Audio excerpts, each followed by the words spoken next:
భలే భలే మాట బంగారు మాట బైబిలు భలే భలే మాట బంగారు మాట బైబిలు యేసు మాట నా జీవితాన నీ జీవితాన మరు భలే భలే మాట బంగారు మాట బైబిలు మాట యేసు మాట భలే భలే మాట బంగారు మాట బైబిలు మాట యేసు మాట. ఈ సమయంలో దేవుని వాక్యంలో నుండి కొన్ని వాక్య భాగాలు మనం చదువుకున్నాం.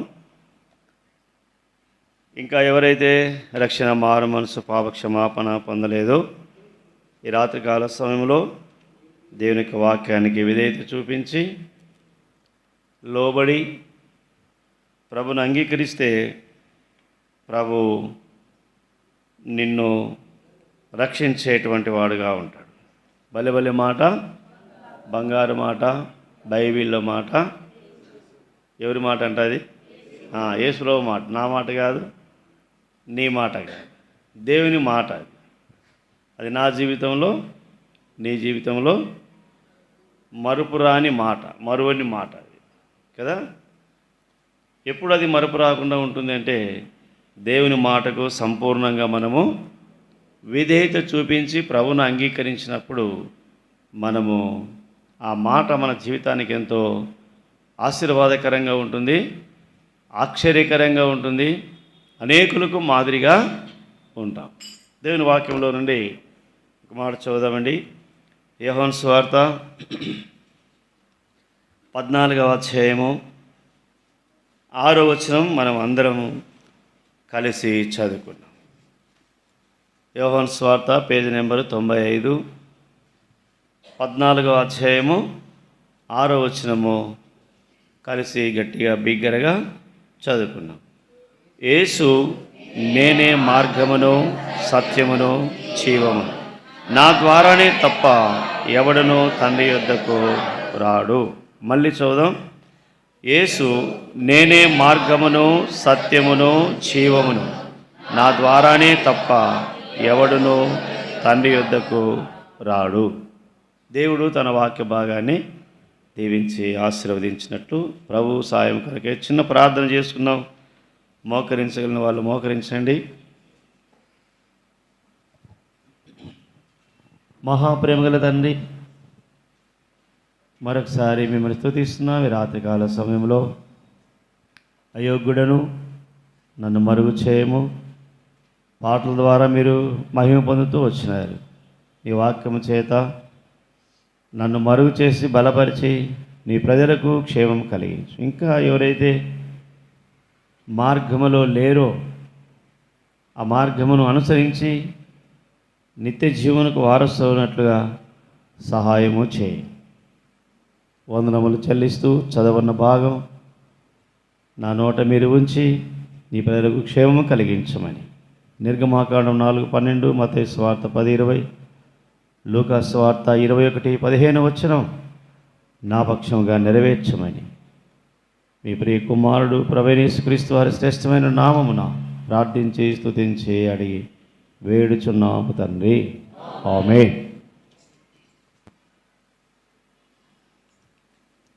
చాలా వరకు మనకు ఈ వాక్యం మనకు బాగా పరిచయమైనటువంటి వాక్యమే కదా. బయటకు మనం సువార్తకు వెళ్తే ఖచ్చితంగా ఈ మాట మనము వాడతాం.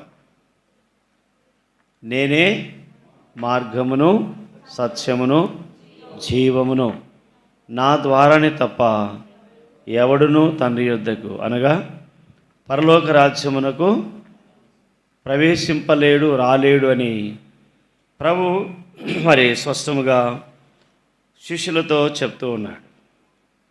నేను వెళ్ళి మీ కొరకు స్థలం సిద్ధపరిచి నేనుండు స్థలంలో మీరు ఉండలాగున మరలా వచ్చి నేను మిమ్మల్ని తీసుకొని పోతాను. మొదటి 5 వచనాల్లో చెప్తాడు.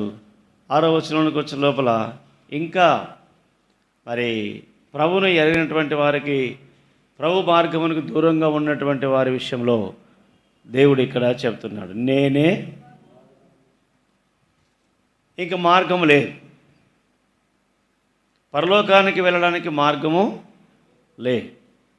గుంటకల్లుకు రావాలంటే, లేక కసాపులకు రావాలంటే గుంటకల్ నుంచి రావచ్చు, ఇటు పత్తికొండ నుంచి రావచ్చు, ఎక్కడి నుంచి అయినా మార్గాలు ఈ గ్రామానికి రావడానికి ఎన్నో మార్గాలు ఉన్నాయి కదా. ఇంకా పెద్ద పెద్ద సిటీలు చేరాలంటే, హైటెక్ సిటీలు చేరాలంటే అంతరిక్షంలో ప్రయాణించేటువంటి వాహనాలు కూడా ఉన్నాయి, ఎన్నో మార్గాలు ఉన్నాయి. కానీ పరలోక రాజ్యానికి చేరడానికి ఒకే ఒక మార్గము ప్రభువైన యేసుక్రీస్తు వారు మాత్రమే. ఇక్కడ ఆయనే విషదపరుస్తూ ఉన్నాడు, నేనే మార్గము. ఎందుకు దేవుడు నేనే మార్గం అని చెప్తున్నాడంటే, మానవుని యొక్క జీవితంలో మానవుడు ప్రియమైన సహోదరి తన మార్గమును ఏం చేసుకున్నాడంట? ఏం చేసుకున్నాడు మానవుడు? ఎక్కడుంది అన్నమాట? బైబిల్లో ఉందంటారా? ఆదికాండము 6వ అధ్యాయము 12వ వచనం. బాగా గమనించాలా ప్రియులారా, దేవుడు భూలోకమును చూచినప్పుడు అది చెడిపోయి ఉండెను, భూమి మీద సమస్త శరీరులు తమ మార్గములను ఏం చేశారంట? చెరిపివేసుకొనిరి. తమకు తామే చెరిపేసుకున్నారు. మానవుడు ప్రియులారా భూలోకంలో దేవుని స్వరూపంలో, దేవుని మహిమ కొరకు, దేవుని పోలిక చొప్పున మానవుని దేవుడు సృజించినాడు. అయితే దేవుడు తన మార్గాన్ని ఏం చేసుకున్నాడు? చెరిపివేసుకున్నాడు. తెలుసు మనకు బాగా. ఎలా చెరిపివేసుకున్నాడు? ఆజ్ఞ అతిక్రమమే పాపాన్ని బట్టి మానవుడు తన మార్గమును చెరిపివేసుకొని ఏమైపోయినాడు మానవుడు అంటే, ప్రియమైన సోదరి ఎలాంటి మార్గంలో వెళ్తున్నాడు అని దేవుడు చూస్తే, ఎలా ఉన్నారు నరులు అని చెప్పి భూలోకాన్ని చూసినప్పుడు దేవుడు భూలోకాన్ని చూసినప్పుడు అది చెడిపోయి ఉండెను. భూమి మీద కుల, మత, జాతి, స్త్రీ, పురుషుడు, వృద్ధుడు, వృద్ధురాలు, యవనస్తుడు తేడా లేదు. అందరూ సమస్త శరీరులు తమ మార్గమును చెరిపివేసుకొనిరి. చెరిపివేసుకుని ఏమైనారు? ఇంకా బహు స్పష్టంగా మనకు అర్థం కావాలంటే దేవుని వాక్యంలో మనం ఎరుగుదము ప్రియులారా. యెషయా గ్రంథం 53వ అధ్యాయము 6వ వచనం చదవండి తీసిన వారు. యెషయా గ్రంథం 53వ అధ్యాయము 6వ వచనం. ఎవరంట? మళ్ళా మనమందరము గొర్రెల వలె త్రోవ తప్పిపోతిమి, మనలో ప్రతివాడును తనకిష్టమైన త్రోవకు. కదా ప్రియమైన సోదరి, మానవుడు భూలోకంలో త్రోవను సరళం చేసుకొని తనకిష్టమైనటువంటి మార్గాన్ని ఏర్పాటు చేసుకొని మనమందరం అని రాయబడింది. నేడు చదువుతుంటే మనము కూడా ప్రభుని ఎరగక ముందులే, ఇప్పుడు కాదు కదా. ఏమైనామంట? సమస్త శరీరులు తన మార్గమును మనమందరము భూలోకములో ప్రియమైన సోదరి మార్గమును చెరిపివేసుకొని తనకిష్టమైన త్రోవకు, తనకిష్టమైన మార్గానికి తొలగిపోయినారు. అందుకే ఇర్మియా ప్రవక్తతో ప్రభు మాట్లాడతాడు. ఇర్మియా గ్రంథం 6వ అధ్యాయము 16వ వచనంలో ఏమని చెప్తాడంటే, ప్రియులారా, యెహోవా ఇలాగు సెలవిచ్చుచున్నాడు, మార్గములో నిలిచి చూడి, పురాతన మార్గమును గూర్చి విచారించుడి, మేలు కరుగు మార్గము ఏదని అడిగి అందులో నడుచుకొనుడి, అప్పుడు మీకు ప్రియమింటున్నటువంటి సోదర సోదరి మార్గములో నిలిచి చూడి. యేసుప్రభు అంటున్నాడు, నేనే మార్గమును అంటున్నాడు. యేసుప్రభు భూలోకాన్ని చూసినప్పుడు సమస్త శరీరులు ఏమయ్యారంట? మార్గమును చెరిపి వేసుకున్నారు. మనమందరము త్రోవ తప్పి, మనలో ప్రతి వాడును చిన్న పెద్ద తేడా లేకుండా ఏమైపోయినామంట? తనకిష్టమైనటువంటి త్రోవకు వెళ్ళిపోయినాడు. చాలా వరకు భూలోకంలో ప్రియులారా చెడిపోయినటువంటి మానవుడు ఇంకా ఇంకా ఇంకా ఇంకా చెడిపోతూనే ఉన్నాడు.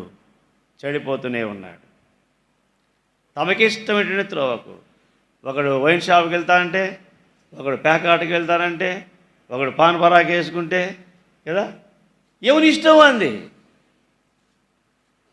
ప్రజెంట్ మా దగ్గర ఆయన బిలీవరు, వాళ్ళ బామర్దులు ఇద్దరు, వాళ్ళు ప్రభువుని అంగీకరించలే.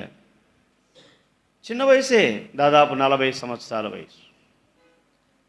తాగి తాగి తాగి తాగి తాగి ఆ త్రాగుడులో ఈ నరాలు, బ్రెయిన్లో కూడా నరాలు ఏదో ఇదైపోయినాయి. ఇప్పుడు హాస్పిటల్లో ఉన్నా, దాదాపుగా వారం అవుతా ఉంది. ఒక బామర్ది బాగాలేకుండా ఈయన బిలీవరు, ఆయన తీసుకుని వెళ్ళినాడు హాస్పిటల్కు. ఆయన తీసుకుని వెళ్ళినాడు. ఆ రాత్రి ఇంకొక బామర్ది వీడు తాగి మిద్దెక్కినాడు. అతను తాగుతాడంట. మిద్దెక్కినాడు. మిద్దె నుంచి కిందికి దిగడానికి తాపలు ఆపుకుని తెలియక కింద పడి నడుము బరులు ఇరిగి, చెయ్యి ఇరిగి ఆయన హాస్పిటల్లో ఉన్నాడు. ఏమి మార్గమును ఏం చేసుకుంటున్నారు? చెరిపి వేసుకుంటున్నారు. ప్రియమైన సోదరుని ప్రభువుంటున్నాడు, మార్గములలో నిలిచి చూడుడి. పురాతన మార్గం అనగా నీ జీవితంలో ప్రభు దగ్గరికి రాకముందు ఒకవేళ వస్తూ పోతూ ఉన్నవేమో, ఇంకా రక్షణ, మారుమనసు, పాపక్షమాపణ పొందకుండా ఉన్నవేమో, మార్గంలోనికి వచ్చినావు. నిలిచి చూడు, పురాతన మార్గం గూర్చి విచారించు, మేలు కలిగే మార్గము ఏది అని అడిగి అందులో నడుచుకో. అప్పుడు నీకు కింద ఉంది మళ్ళీ జవాబు. ఏమంటున్నారు? మాకు ఇష్టంలే. మీరేమో చెప్తారు బాగా, మీరేమో రమ్మంటారు, మేము రాము. అందులో మేము నడుచుకోలేము. కారణం ఏంది? యెషయా గ్రంథం 65వ అధ్యాయము 2వ వచనం. యెషయా గ్రంథం 65వ అధ్యాయము 2వ వచనం. తమ ఆలోచనను అనుసరించి చెడు మార్గములో నడుచుకొనుచు లోబడనొల్లని ప్రజలుగా తయారైపోయినారు. తమ ఆలోచనను అనుసరించి. ప్రియమైన సోదరి, మేము రాము, మా ఆలోచన మాది, మా మార్గం మాది, మా ఇష్టం మేము. నువ్వు వెళ్తున్నావు, నువ్వు వెళ్ళు, నేను రాను, మేము రాము. ప్రియమైన సోదరి, మార్గాన్ని చెరిపి వేసుకున్నాడు, చెడు మార్గంలో వెళ్తున్నాడు, తనకిష్టమైనటువంటి మార్గంలో తొలగిపోతూ ఉంటున్నాడు. భూలోకాన్ని చూసినప్పుడు భూలోకం అంతా కూడా ఏమైపోయింది? చెడిపోయింది. చెడిపోయినటువంటి మానవుని రక్షించుటకు ప్రియమైన సోదరి తమ మార్గమును చెరిపి వేసుకొని నెమ్మది లేకుండా, శాంతి లేకుండా, సమాధానం లేకుండా తనకిష్టమైనటువంటి త్రోవకు తొలగి మానవుడు భూలోకంలో నెమ్మది లేకుండా ఉన్నటువంటి మానవుని తిరిగి తన మార్గంలోనికి నడిపించడానికి యేసు ఏమై వచ్చినాడు? నేనే మార్గము. ఏ మార్గమైతే చెరిపి వేసుకున్నాడో, ఏ మార్గమైతే ఆలోచన లేకుండా మానవుడు భూలోకంలో నివసిస్తూ ఉన్నాడో ఆ మార్గాన్ని చూపించడానికి యేసుక్రీస్తు ప్రభువారు ఈ భూలోకానికి దిగి వచ్చి ఏం చేసినాడు? ఆయన నీ కొరకు, నా కొరకు 33 సంవత్సరం ఈ భూలోకంలో జీవించినాడు. 30 సంవత్సరాలు తల్లిదండ్రులకు విధేయత చూపించి తల్లిదండ్రులతో కలిసి జీవిస్తూ వచ్చినాడు. అటు తర్వాత 3.5 సంవత్సరము నీ కొరకు, నా కొరకు మార్గమును చెరిపి వేసుకొని చెడిపోయినటువంటి మానవుని తిరిగి మార్గంలోనికి నడిపించడానికి ఆయన శిలువనెక్కి ఏమైనాడు? యేసుప్రభువారు బలి అయిపోయినాడు. శిలువ మరణం పొందవలసి వచ్చింది. మార్గమును ఎలాగ ఏర్పాటు చేసినాడు, ఆ పరలోకానికి వెళ్ళేటువంటి మార్గము ఎలాగ నీ కొరకు నా కొరకు సిద్ధపరిచినాడు. ప్రియమైన సోదరి, ఈ తార్ రోడ్డు వేసినట్టుగా రోడ్డు వేయలే దేవుడు కదా. ఎలాగ వేసినాడు మార్గము, ఎలా చూపించాడు మార్గము, పరలోకా నుండి భూలోకానికి. ప్రియమైన సోదరి, ఆయన మార్గమును ఏర్పాటు చేయడానికి మార్గదర్శిగా ఈ భూలోకానికి వచ్చినటువంటి దేవాతి దేవుడు నీ కొరకు నా కొరకు ఎక్కడ మార్గం ఏర్పాటు చేసినాడు. దేవుని వాక్యంలో మనం గమనిస్తే అదే యెషయా గ్రంథము 51వ అధ్యాయము చివరి వచనం. 51వ అధ్యాయము చివరి వచనం. నిన్ను బాధపరచు వారి చేతిలో దాన్ని పెట్టెదను, మేము దాటిపోవునట్లు క్రిందికి వంగి సాగిలపడుమని వారు నీతో చెప్పగా నీవు నీ వీపును దాటువారికి దారిగా చేసి నేలకు దాని దాటిపోయేటువంటి వారికి తన వీపును దారిగా చేస్తూ వచ్చినాడు దేవుడు. ఎరుగుదువా? ఎక్కడి దారి? నేల వరకు, పరలోకం నుంచి భూలోకానికి తన శరీరమైనటువంటి తెర ద్వారా ప్రియమైన సోదరి ఆ మార్గమును నీకు నాకు ఏర్పాటు చేస్తూ వచ్చినాడు. దేవుని వాక్యంలో మనం గమనించినట్లయితే యోహాను సువార్త 1వ అధ్యాయము 51వ వచనం. మరియు ఆయన మీరు ఆకాశము తెరువబడుటయు దేవుని దూతలు మనిషి కుమారునికి పైగా ఎక్కుటయు దిగుటయును. ఎవరి మీద? మనిషి కుమారుడు ప్రభువైన యేసుక్రీస్తు వారు ఆకాశం నుంచి భూమికి తన వీపును వంచి నీ కొరకు దారిగా చేసినాడు.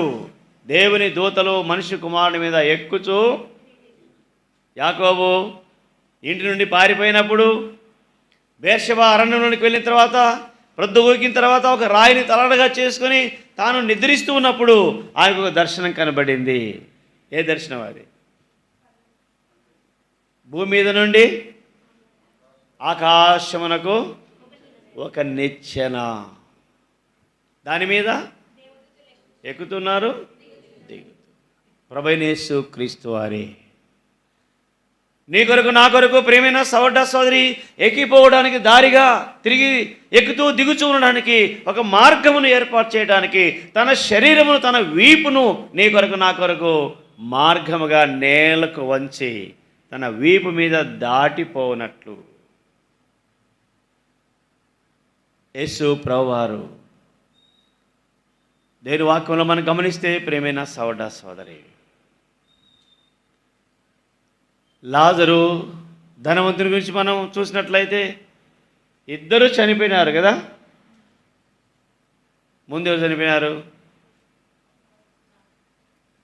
అనుమానం వస్తుంది కొన్నిసార్లు కదా. ముందు లాజరు చనిపోయినాడు. ఎక్కడికి పోయినాడు? అబ్రహాము రమ్మని అనుకున్నాడు.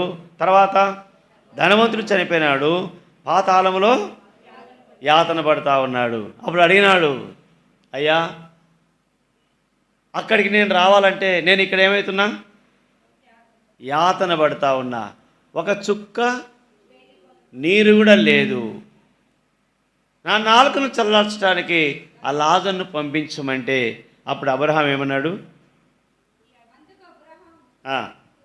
కుమారుడా, నీకు ఇష్టమైన సుఖం అనుభవించితివి, అలాగనే లాజరును లూకా సువార్త 16వ అధ్యాయము. ఇప్పుడైతే వాడు ఇక్కడ నెమ్మది పొందుచున్నాడు, నీవు యాతన పడుచున్నావు. అంతేకాకుండా బాగా గమనించి, ఇక్కడ నుండి మీ యొద్దకు దాటగోరవారు దాటి పోజాలకుండానట్లు, అక్కడి వారు మా యొద్దకు దాటి రాజాలకుండానట్లు మాకును మీకును ఏముందంట మధ్యలో?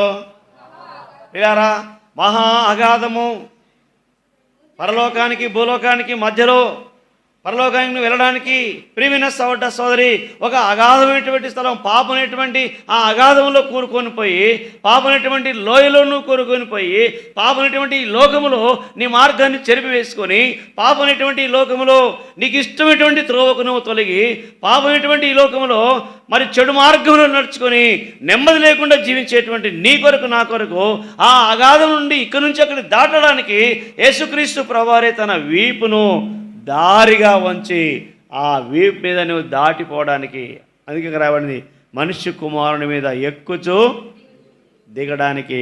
ఆయన ఎవరు? నీ కొరకు నా కొరకు. ఆయన మార్గము. ఎరుగుదువా? ఎరిగినావా? ప్రభువైన యేసుక్రీస్తు వారిని అంగీకరించి రక్షణ మారు మనసు పొంది పాపక్షమాపణ పొందినటువంటి నీవు ప్రియమైన సోదరి, ప్రభువు యొక్క మార్గంలో నీవు ఉంటున్నావా? ఆయన నీకు మార్గమై ఉన్నాడా? ఆ మార్గంలో నడవగలుగుతా ఉన్నావా? ఆ మార్గంలో నీకు నెమ్మది ఉందా? ఆ మార్గంలో ఎన్ని మార్గంలో నీకు నెమ్మది లేదు, మార్గంలో నిలిచి చూడు, పురాతన మార్గం గురించి విచారించు, మేలు కలిగే మార్గం ఏదని. ఈ లోకంలో ఎక్కడ ఏ మార్గం లేదు.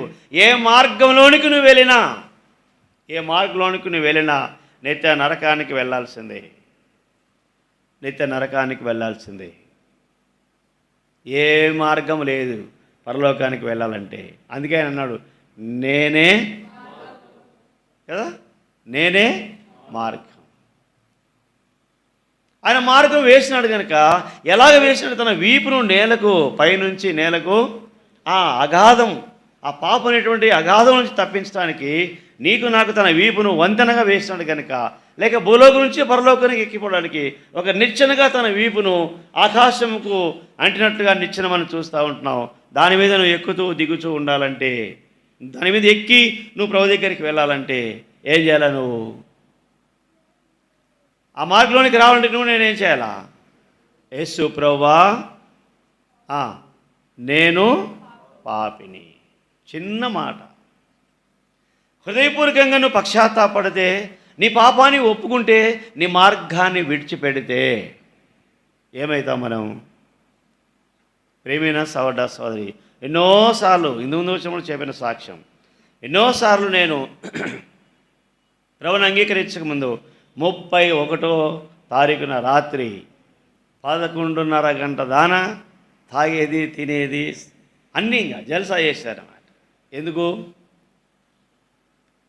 ఫ్రెండ్స్తో బాగా ఎంజాయ్ చేసేది ఎందుకు? రేపు తెల్లవారితే రేపు ఫస్ట్ రా, 1వ తారీఖు జనవరి నుంచి అయినా జీవితం మార్చుకోవాలా?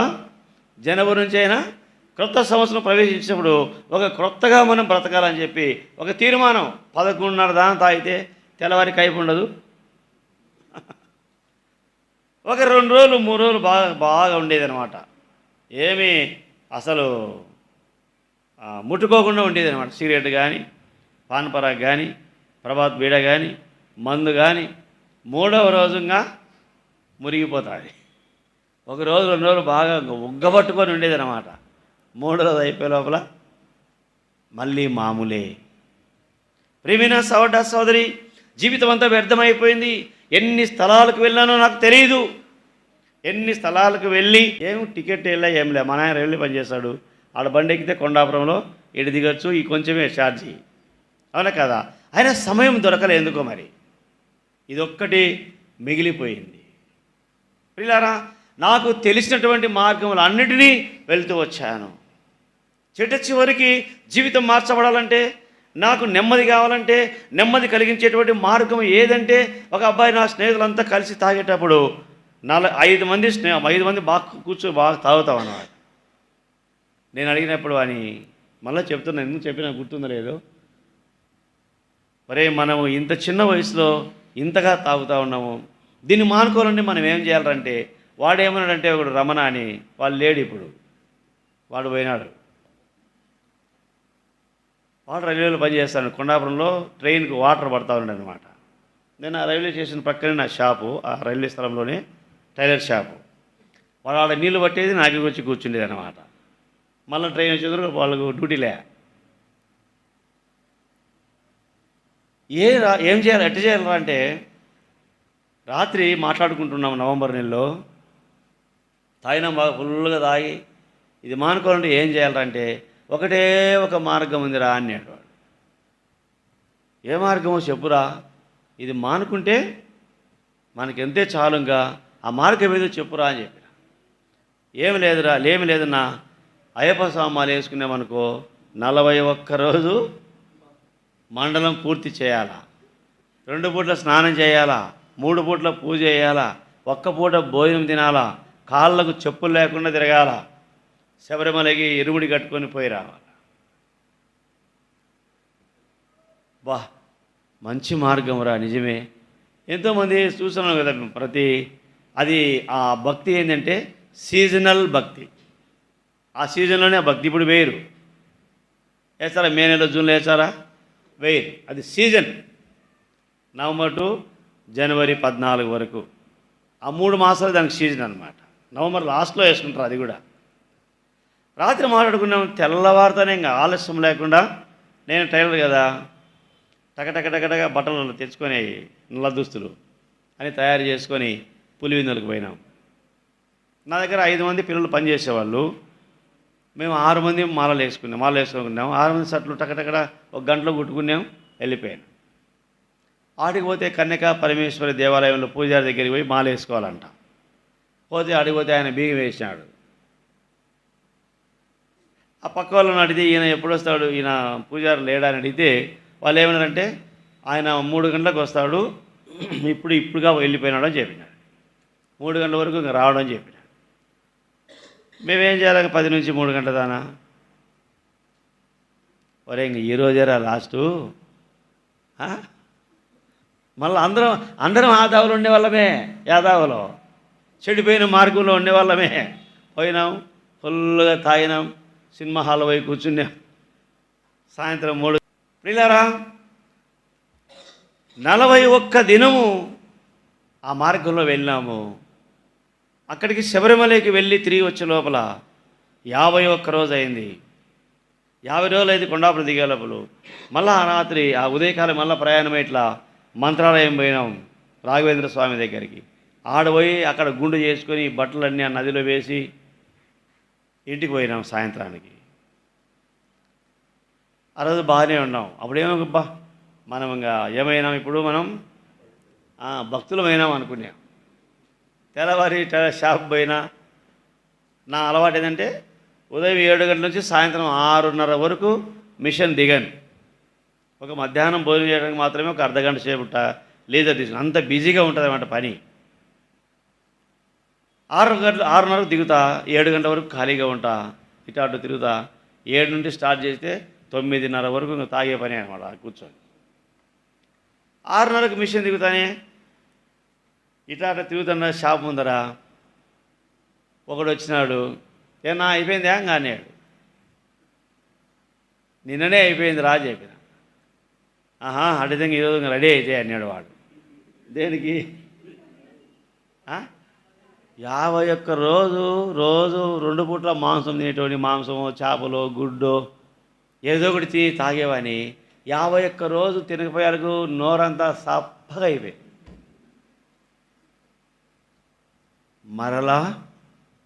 మరలా మార్గంలోనికి వెళ్ళాం. ప్రియులారా నెమ్మది లేదు. చెట్టు చివరికి మా నాయన రైల్వేలో పనిచేస్తారు కాబట్టి రైల్వే క్వార్టర్స్లో ఉన్నాం. కొండాపురం ఈ సైడ్ క్వార్టర్స్లో ఉన్నాం. స్టేషన్ దగ్గరే క్వార్టర్స్కు. ఒకరోజు రాత్రి 12 గంటలప్పుడు నెమ్మది లేక మళ్ళీ ఎక్కువ అయిపోయింది. తాగడం, తినడం, మటక, ఇసుపెట్టాకలు అవన్నీ కూడా ఆడడం. వాస్తవంగా చెప్తాండా, నేను ఆ మాల వేసుకుంది కూడా ఒక దురాలోచన ఉంది అనమాట. అప్పుడు వేసుకునేప్పుడు కూడా ఇది మానుకోవాలని కాదు, కానీ 2 వచ్చదని ఏంది భలే ఆడేవని అనమాట. మాటక అయ్యా 2 అప్ప 2 బేచ్యంగా నేనే కొండాపురంలో కింగుని అనుకుని ఒకటే రోజు 10,000 వేసిన, ఒకటే నెంబర్. పోయి వచ్చినాం కదా, 51 రోజు అయిపోయింది కదా. 52 రోజు 10,000 రూపాయలు వేసి మళ్ళీ ఫుల్ బాటిల్ తెచ్చుకొని తాగి తిని ఇంటికి తాగి అది ఇదంతా ఇంటికి పండుకొని ఆలోచన చేస్తుంటే 51 రోజు చేసిన పూజా ఫలితానికి ఏమొచ్చిందిరా ఫలితం అంటే ఏమి లేదు, గుండె అయింది కానీ మార్గంలో లేకపోతే ప్రియమైన సోదర సోదరి, సొంత మార్గంలో వెళ్ళినా, ఇష్టమైనటువంటి మార్గంలో వెళ్ళినా, చెడు మార్గంలో వెళ్ళినా, నా మార్గాన్ని నేను చెరిపివేసుకున్నా, అది మార్గం కాదని తెలిసి కూడా ఆ మార్గంలోనికి వెళ్ళి జీవితాన్ని నష్టపరుచుకున్నా, డబ్బును నష్టపరుచుకున్నా, నెమ్మది లేకుండా ఆత్మహత్య చేసుకొని చనిపోవాలని కూడా తీర్మానం చేసుకున్నా. వెళ్ళినా మా భార్య నిద్రపోతూ ఉంది, ఆవిడ పిల్లలు పుట్టలే ఇంకా. ఆమెను నిద్రపోయిన తర్వాత బాగా 12 గంటలప్పుడు పోయి రైల్వే స్టేషన్లో కూర్చున్నా. ఒక ట్రైన్ ఆగింది. అప్పుడు ఆ ట్రైను కదిలితే ఇంకా తల పెట్టాలనుకున్నాను, టక్కన కట్ అయిపోతుంది. ఎంతోమందిని చూసినా కట్ అయిపోయిన అందరినీ ట్రైన్ కింద. నేను కూడా నా పరిస్థితి కూడా అదే అనుకున్నా. ఎందుకో మరి డబ్బు లేక కాదు, అన్నీ బాగానే ఉన్నాయి, కానీ ఎందుకో నెమ్మది లేదు.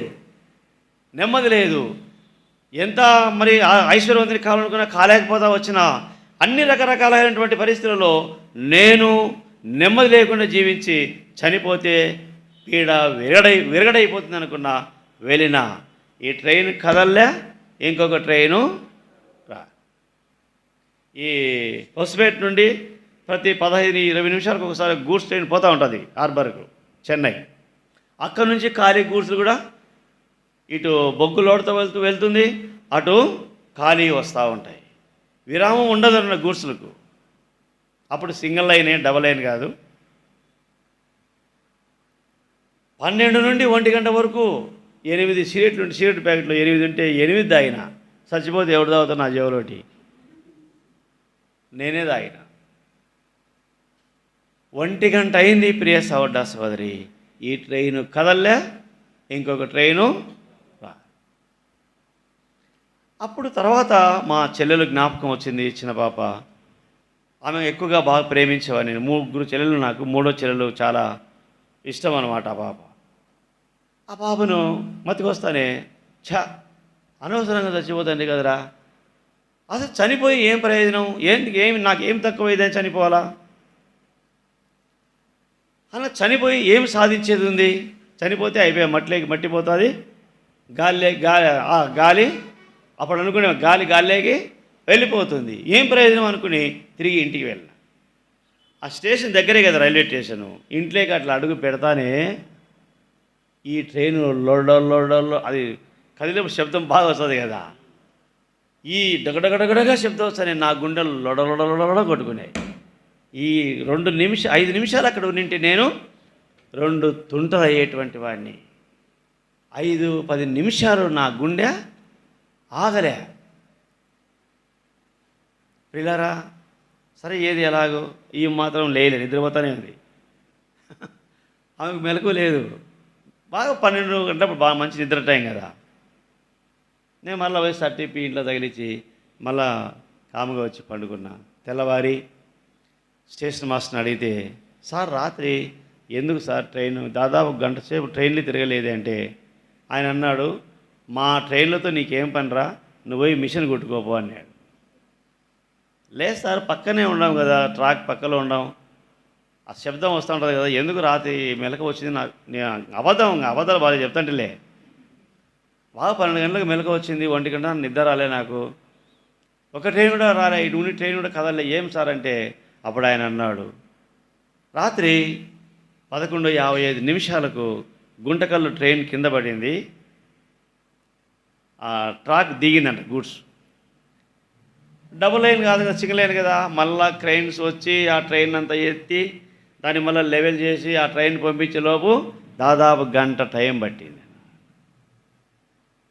ప్రియమైన సహోదర సహోదరి గమనించు, ఆ ట్రైన్ కింద పడడానికి కారణం ఏంటంటే, ఈ ట్రైను ఆ ట్రైన్ కింద పడకుండా ఉండాలని కదా.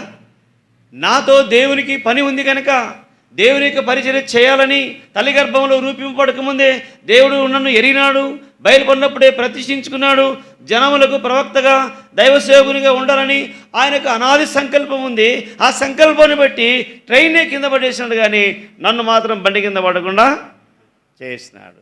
అటు తర్వాత ఇలా మరి ఈస్టర్ పండుగ అప్పుడు శనివారం, ప్రియమైన సహోదర సోదరి, 96వ సంవత్సరము 4వ నెల 6వ తేదీ శనివారం రాత్రి 10:35 ఒక దైవ సేవకుడు మైక్ ద్వారా వాక్యం చెప్తూ ఉంటే, యేసుప్రభు నీ కొరకు చనిపోయినాడు, ఆయన ఈ దినం భూగర్భంలో ఉన్నాడు, రేపు ఆయన పునరుద్ధానుడుగా తిరిగి లేస్తాడు. ప్రభువును నువ్వు అంగీకరిస్తే, నువ్వు మారుమనసు పొందితే నీ పాపాలు క్షమించబడతాయి. యేసుప్రభు నేను పాపిని నువ్వు అడిగితే నీ పాపాలు క్షమించబడతాయి. నువ్వు చనిపోతే నీ ఆత్మ పరలోకానికి వెళ్తుంది. ఒకవేళ ప్రభువును అంగీకరించకుండా చనిపోతే నువ్వు నిత్య నరకానికి పోతావు. ఎక్కడున్నావో, ఏ స్థలంలో ఉన్నావో, ఏ స్థితిలో ఉన్నావో ఈ రాత్రి నువ్వు ఆలోచించు. త్రాగుబోతువా, వ్యభిచారివా, దొంగవా, జూదగాడవా, ఎవరైనా సరే, నరహంతకుడువా, నువ్వు ఎవరైనా సరే ఈ శబ్దం నీకు వినపడతా ఉంటే, యేసుప్రభువా నేను పాపిని అని చిన్న మాటను ప్రార్థన చేసుకో, గొప్ప రక్షణ నీవు పొందుతావని ఆ దైవజనుడు చెప్తూ ఉంటే, ఆ మైకు శబ్దం దాదాపు 1 కిలోమీటర్ ఉంటుంది చర్చికి, మా ఇంటికి. అక్కడ నుండి గాలికి నాకు బాగా వినబడతా ఉంది. ఆ రాత్రి తాగి పండుకున్నా, ఆ మాటలు నాతోనే దేవుడు మాట్లాడినట్టుగా ఉంది. ఇప్పుడు ఏం చేయాలా? ఇప్పుడు చనిపోతే నేను నరకానికి వెళ్తా. ఆ దైవజనుడు చెప్తా ఉన్నాడు, ఇప్పుడు నేనేం చేయాలా? చర్చికి వెళ్దామా? అక్కడ చూసేటువంటి వారు త్రాగి వచ్చినావు కదరా అంటారు, అనరా? ఏం చేయాలని మదన పడుతూ ఉంటే మరలా ఆయన అన్నాడు, ఈ శబ్దం నీకు ఎక్కడైతే ఉన్నావో నువ్వు వినబడతా ఉంటే నువ్వు ఉన్న స్థలంలో మోకరించి నేను చెప్పినట్లుగా చిన్న ప్రార్థన పలుకు, ఆ ప్రార్థన నేను గొప్ప రక్షణ కలిగిస్తా అన్నాడు. వెంటనే అప్పుడు సిగరెట్ తాగుతా ఉన్నాను అన్నమాట. దాన్ని పారేసి మోకరించి మంచం దగ్గర ఆయన చెప్తూ ఉంటే చిన్న ప్రార్థన చేస్తా. యేసు ప్రభువా నేను పాపిని, నా కొరకు నువ్వు శిలువలో మరణించినావు, ఈ దినం భూగర్భంలో ఉన్నావు, రేపు పునరుద్ధానుడుగా లేస్తావని నీ దాసుడు చెప్తున్నాడు. నేను నమ్ముతా ఉన్నా, నా జీవితంలోనికి రా, నా పాపాలు క్షమించు, నా అలవాట్లన్నీ తీసివేయి, నేను నీ కొరకు బ్రతుకుతా, యేసు నామమున ప్రార్థించి వేడుచున్నాము తండ్రి, ఆమేన్ అని చెప్పగానే నా జీవితము ప్రియమైన సోదరి తేలిక అయిపోయింది. ఏదో ఒక బరువు మోసుకొని వెళ్తూ ఒక స్థలానికి వెళ్ళి ఆ బరువు దింపిన తర్వాత మనిషికి ఎంత తేలిగ్గా ఉంటుందో అంత తేలిక అయిపోయింది జీవితం. హృదయం అంతా కూడా ఆనందంగా, అసలు శృంగుల మీద తేలిపోయినట్లుగా ఉంది. నాకు అంత సంతోషము నా జీవితంలో కలుగుతూ వచ్చింది. ఆ దినము దేవుడు నాకు ఇచ్చిన సంతోషము ఈ దినము కూడా ఎన్ని ఏళ్ళది ఇప్పటికి? 96 × 2024 అంటే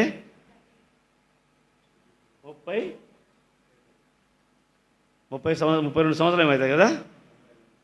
ఆ రోజు నుంచి ఈ రోజు వరకు కూడా ఆ మార్గంలో ఉన్న ఆయన వీపు నా కొరకు మార్గముగా నేలకు వంచినాడు. పురాతన మార్గం గురించి విచారించిన అందులో మేలు నాకు దొరకలేదు. నేనే మార్గము అని ఏ ప్రభు అయితే చెప్పినాడో ఆ మార్గంలో నడిపించినాడు. నిత్యత్వం చేరతానన్నగా నిరీక్షణ నాకుంది. వింటున్నటువంటి సోదరుడా సోదరి, చెడు మార్గంలో వెళ్తున్నావా? నీకు ఇష్టమైనటువంటి మార్గంలో వెళ్తున్నావా? నీ మార్గాన్ని చెరిపివేసుకున్నావా? నువ్వు ప్రభు దగ్గరికి వస్తూ పోతూ ఉన్నావు కానీ ఇంకా రక్షణ అనుభవం లేదా? ఒకవేళ రక్షణ అనుభవంలో ఉన్నప్పటికీ దేవుని యొక్క మాటకు నువ్వు లోబడకుండా నీ మార్గాన్ని అవిధేయతతో, నీ యొక్క బలహీనతో చెరిపివేసుకొని నెమ్మది లేకుండా ఉన్నావా? ఈ రాత్రి నా మార్గంలోనికి రా, ప్రభా నన్ను క్షమించు. ఆయన వీపు మీద నిన్ను ఎక్కించి నిత్యత్వంలోనికి దేవుడు నిన్ను చేరుస్తాడు. మనిషి కుమారుని మీద, మనిషి కుమారుడు నీకు నాకు ఒక నిచ్చెనగా లేక ఒక దారిగా ఆయనే నిన్ను పరలోకానికి అన్నాడు అన్నమాట. నేనే మార్గమును సత్యమును జీవమును, నా ద్వారానే తప్ప ఎవడును తండ్రి యొద్దకు అనగా ఆ పరలోక రాజ్యానికి చేరలేడు. చేరగలమా? ఎన్ని మరి జపతపాలు చేసినా, దానధర్మాలు చేసినా ప్రియమైన సోదరి, మోక్షం అనగా పరలోకము నీకు లభించదు. అలాంటి స్థితిలో నుండి దేవుడు మనల్ని రక్షించినాడు. ఇంకా రక్షణ పొందలేదా? యవనస్తురాలా, నువ్వు ఇంకా రక్షణ అనుభవంలోనికి లేవా? ఎన్నిసార్లు దేవుని వాక్యం వింటున్నా పెద్ద చెవిని పెడుతున్నావా? నీ మార్గంలోనికి నువ్వు వెళ్తా ఉన్నావా? ఒక్కసారి నిలిచి ఆలోచించు. నిజమే, నేను మందిరానికి వెళ్తున్నా, బయటికి వెళ్తే మళ్ళా నాకు ఇష్టమైన త్రోవలో నేను వెళ్తా ఉన్నా, నాకు నెమ్మది లేదు. ఈ మార్గంలో నెమ్మది ఉంది, ఈ మార్గంలో సంతోషం ఉంది, ఈ మార్గంలో సమాధానం ఉంది. ఈ మార్గంలో వెళ్తే నేను పరలోకానికి వెళ్తానే ఒక తీర్మానం చేసుకో. యోహాను సువార్త 5వ అధ్యాయము 24వ వచనం చదువుదాం, ముగించుకున్నాం. యోహాను సువార్త 5వ అధ్యాయం 24. నా మాట విని నన్ను పంపిన వాని యందు విశ్వాసముంచువాడు నిత్య జీవము గలవాడు, వాడు తీర్పులోనికి రాక మరణములో నుండి జీవములోనికి దాటి ఉన్నాడని మీతో నిశ్చయముగా చెప్పుచున్నాను. అనగా ఖచ్చితముగా మీతో చెప్తున్నాను. నిశ్చయముగా అనే మాటకు ఖచ్చితముగా అని అర్థం. ప్రియ సహోదర సహోదరి, నా మాట విని నన్ను పంపిన వాని యందు అనగా దేవుని యందు విశ్వాసం ఉంచు. కుమారుడి లోకానికి నీ కొరకు ఒక మార్గముగా వచ్చినాడు, నీ కొరకు దారిగా తన వీపును చేసినాడు. ఆయన ద్వారా ఆయన మాట వింటే, ఆయన పంపినాడు దేవుడు అని చెప్పి నువ్వు నమ్మితే నిత్య జీవం, మరణంలో నుండి జీవంలోనికి నిన్ను దాటిస్తాడు. పిల్లరా, పాపం వలన వచ్చే జీతము మరణం, అయితే దేవుని కృపావరము మన ప్రభు అయిన యేసు క్రీస్తునందు నిత్య జీవంలో ప్రవేశించాలా అని ఆశ నీకుంటే ఈ రాత్రే నువ్వు తీర్మానం చేసుకో. ప్రభా, నీ మార్గంలో నన్ను నడిపించు. నా మార్గం చెరిపివేసుకున్నా, నెమ్మది లేకుండా ఉన్నా, దయచేసి నన్ను క్షమించు. హృదయపూర్వకంగా ప్రభువును అడిగితే ప్రభు నీ పాపాన్ని క్షమిస్తాడు, దేవుని మార్గంలో నిన్ను నడిపిస్తాడు. ఆయన మీద నిన్ను ఎక్కించుకొని ఆ పరలోకాన్ని మోసుకొని వెళ్తాడు. గొలగతా కొండ మీదకి ఆ శిలువను ఎలాగ మోసుకొని వెళ్ళి నీ కొరకు ప్రాణం పెట్టినాడు, ఆ వీపు అనేటువంటి తెర మీద ఎక్కించుకొని పరలోకానికి చేర్చేది కూడా ఆయనే, ఆ ప్రభువే. ఆ ప్రభువును అంగీకరిస్తే ప్రభు నీకు రక్షణ, మారు మనసు, పాప క్షమాపణ కలిగిస్తాడు, నెమ్మది కలిగిస్తాడు, సమాధానం కలిగిస్తాడు, సంతోషం కలిగిస్తాడు.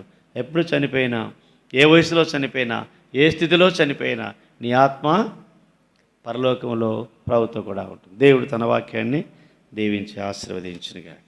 ప్రార్థన చేసుకున్నాం. మోకరించండి. నీవు ఇంకా ఎక్కడైతే ప్రభువుకు దూరంగా ఉంటున్నావో, నీ హృదయం దూరంగా ఉంటుందో నువ్వు ఒక తీర్మానం చేసుకొని ఈ రాత్రి ప్రభుని అడుగు. ప్రభు నీ పాపాన్ని క్షమిస్తాడు.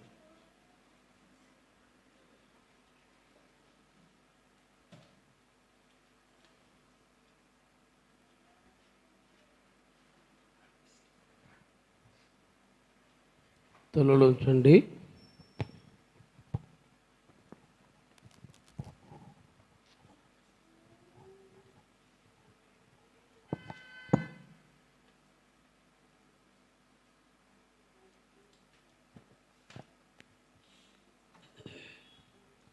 ప్రేమతో యేసు పిలుచుచున్నాడు రమ్ము, ప్రేమతో యేసు పిలుచుచున్నాడు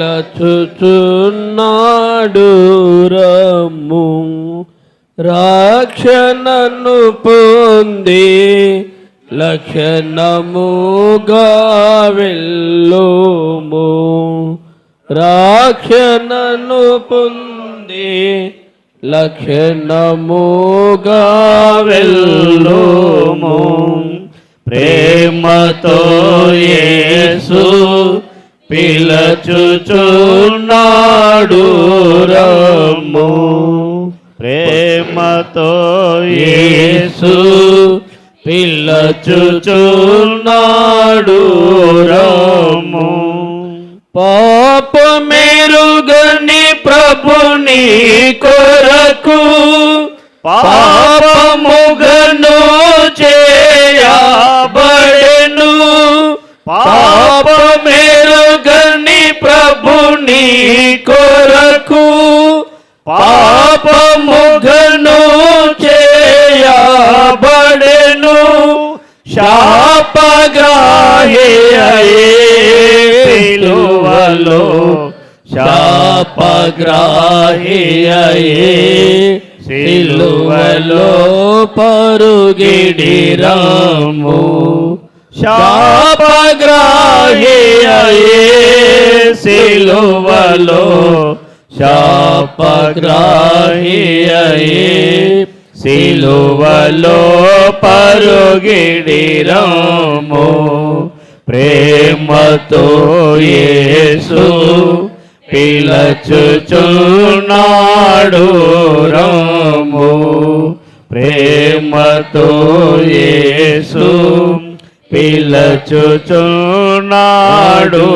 రము రక్షణను పొంది లక్షణముగా వెళ్ళోము రక్షణను పొంది లక్షణముగా వెళ్ళుము ప్రేమతో యేసు పిలచుచున్నాడు రము ప్రేమతో యేసు పిలచుచున్నాడు రము. మేమే వ్యక్తిగతంగా ఎవరైనా రక్షణ మార్గం పొందక ఇంకా ప్రభు నెరగకపోతే దేవుడు ఎట్టి జీవితం కలిగిన వారినైనా ఆయన ఎదుటికి వచ్చి నేను పాపిని అన్న ఒక్క మాటను బట్టి ఆయన యొక్క కృపాసన్నిధిని బట్టి ఆయన యొక్క రక్తాన్ని బట్టి నీకు విమోచన కలుగుతూ వస్తుంది. వినుచున్న నీవు ఈ స్థలంలో ఇంకా జీవితం మారలేదు, అది వనస్తులైనా పిల్లలైనా పెద్దలైనా వృద్ధులైన తారతమ్య తెలియదు, హృదయ శుద్ధి గల వారు ధన్యులు, వారి దేవుని చూచుదరన్నమాట. మన పాపలు మనం ఒప్పుకుంటే నమ్మదేవుడు నీతివంతుడు కనుక ఆయన రక్తం మనల్ని కడిగిపోతులు చేయను. కాబట్టి మీ జీవితం ఎలాంటిదైనా సరే ఒప్పుకుంటూ ప్రభా నీ రక్తంతో నన్ను కడుగు, నా పాపం క్షమించు, నీ కుమారుడిగా నీ కుమార్తెగా నన్ను స్వీకరించని ఒక్క మాట నీ వ్యక్తిగతంగా ఒప్పుకో. దేవుడు ఇప్పుడే నీ జీవితం మార్చి వస్తాడు, ప్రాణం చేస్తాడు. ప్రేమల తండ్రి, జీవుల ప్రభా, చివరి దినాల్లో ఉన్నాం, మీరు రాకడ సమయ దినాల్లో ఉన్నాం. అలాంటి దినాల మధ్య తండ్రి మీరు మాకు అనుగ్రహించిన ద్వారాలు బట్టి దినాలు.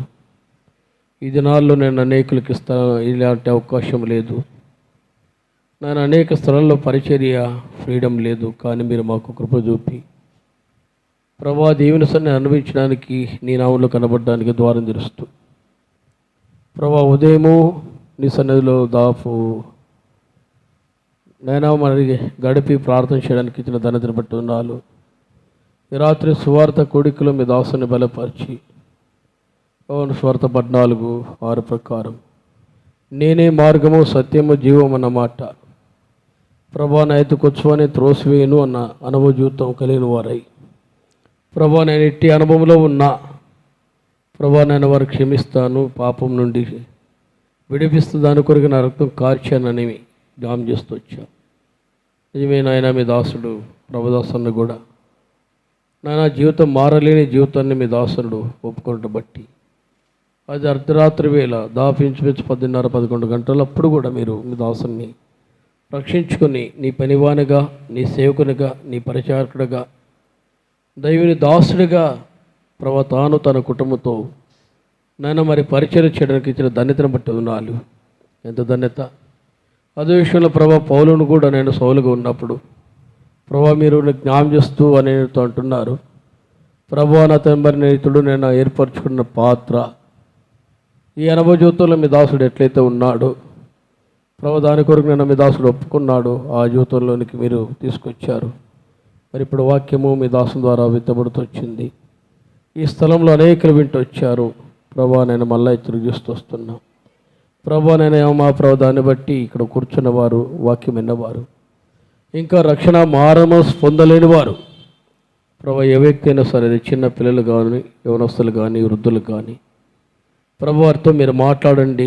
నేను పాపిని, నా జీవితం మారలేదు ప్రభా, క్రైస్తవ కుటుంబంలో పుట్టాను కానీ జీవితం మార్పు లేదు, ఇష్టం వచ్చిన జీవితంలో తిరుగుచున్నాను ప్రభా, నన్ను మార్చు.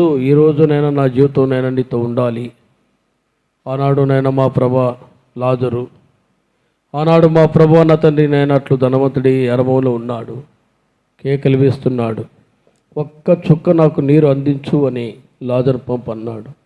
కాబట్టి ఆ స్థితి మాకు రాకూడదని ఆశించిన వారై ప్రభా నరక ప్రాప్తులు కాకున్నట్లు నాయన మా ప్రభా వారికి తరుణం ఉంది, అవకాశం ఉందని వారి ఎరిగి ఈ స్థలములు ఇప్పుడు నాయన వారిని మార్చు తండ్రి. వారు ఒప్పింపు చేయవు, ఇక్కడ నుండి వారు నెమ్మదిగా వద్దు ప్రభు, వారిని కదిలించు, వారి పశ్చాత్తాపం పొందాలి, హృదయశుద్ధి కావాలి. 2 కొరింథీ 7:10 ప్రకారము మా ప్రభు వారి దుఃఖ హృదయములే పాపక్షమాపణ పొందాలి, నిత్య జీవనకు వారసులు కావాలి. సాధ్యం అదే విషయంలో తండ్రి నేను ముందున దినాల్లో ఫలితం చూడడానికి ఒక్క ఇచ్చేయి. అదే రీతి ప్రభు ఇంకా రక్షణ మార్గం పొందిన వారు నీ ఇంటి పరిచయం చేస్తూ రావాలి, ఫలితం పొందుతూ రావాలి. ఈ స్థలంలో బేతేల్లో నిజమైన దేవుని యొక్క నివాస స్థలం ఉంది. అనేకులైన మా ప్రభు అనే దేవుడి యొక్క పరిచారకులుగా అల్లిస్తున్నారు. ప్రభు అతని ముందున్న దినాల్లో నేను ఇంకా వారి ద్వారా దేవుని యొక్క కార్యం జరుపుతాయి అన్న అనుభవం అనేకులు వినట్లు ఈ స్థలంలో నేను నీ కృపను దయచే ప్రభు. నాడు నజరేతు నుండి ఏదైనా మంచిది రాగలదా అన్న మాటను బట్టి ఈ బేతులో ఉండి తండ్రి మంచిది కార్యం జరగడానికి ద్వారా తెరవండి, అట్లా కృపను కోరుకుంటున్నాం. అట్లా తండ్రి పరిచయం చేస్తున్న వారు కూడా బలపరచము, వారి యొక్క జీవిత విధానము ప్రభు మాదిరికరంగా ఉండడానికి ఒక్క ఇచ్చేవి. అట్లా తండ్రి నేను ఆన్లైన్లో మా ప్రభు నేను విత్తబడుతున్న సువార్త పరిచర్య లైవ్ ద్వారా ఎంతమంది వింటున్నారో వారు కూడా కదిలించు తండ్రి, వారి జీవితాలు మార్చు. ఒక్క వ్యక్తైనా పశ్చాత్తాపం పొంది ఆనాడు బిల్లు విగ్రహం కొరకు నేను మరి నేను రాత్రి వేళ పశ్చాత్తాపం పొంది నేను 1,000 లక్షల మంది తీసుకొచ్చారు ప్రభా. నేను పాల్యాంక్షో పశ్చాత్తాపం పొందితే నేను అనేకులు సంపాదించారు. అలాంటి వ్యక్తులు ఏ స్థలంలో ఒకరైనా వారి ద్వారా నీ కృపను దయచి నా తండ్రి చేసిన ప్రయాస చేసిన నేను ఫలితం ముందున్న దినాలు చూడడానికి ఒక్క వచ్చి మీ దాసుని దినముల పరిచయం వాడుకున్నారు, వందనాలు. రేపు పరిచయలో మీ దాసుని బలపరచం, ఉదయమునైనా ఆర్ధంలో బలలో సాయంకాలపు నాయన సువార్త పరిచయలో మీ దాసుని బలపరచు, మంచి ఆరోగ్యాలు దయచి ప్రార్థిస్తూ నేను వెళుతున్నారు మీ సన్ని దయచు. దూర ప్రాంతంలో తీసుకొచ్చిన వారిని బట్టి వందనాలు తండ్రి. వారి యొక్క క్షేమం నా తండ్రి ప్రాయాలు కూడా దేవుని మార్చు. శరీర బలితలు బట్టి రాలేని వారు కూడా కనికరించము, అత్యవసర సర్వీసులు బట్టి రాలేని వారు కనికరించి రేపటి దినముడికైనా ఐశ్వర్య ప్రార్థిస్తూ తగ్గించుకుంటూ ఘనత మహిమ ప్రభువులు కల్పించుకుంటూ మా కొరకు త్వరలో తిరని పరిశుద్ధులను బట్టి కుదింపులు అడిగి వేడుచున్నాం మా తండ్రి, ఆమేన్.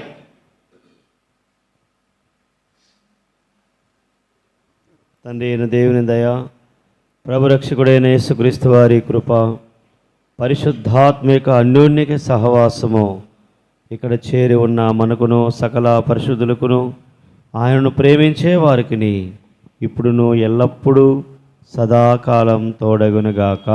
ఆమేన్. Amen. Praise the Lord. Praise the lord.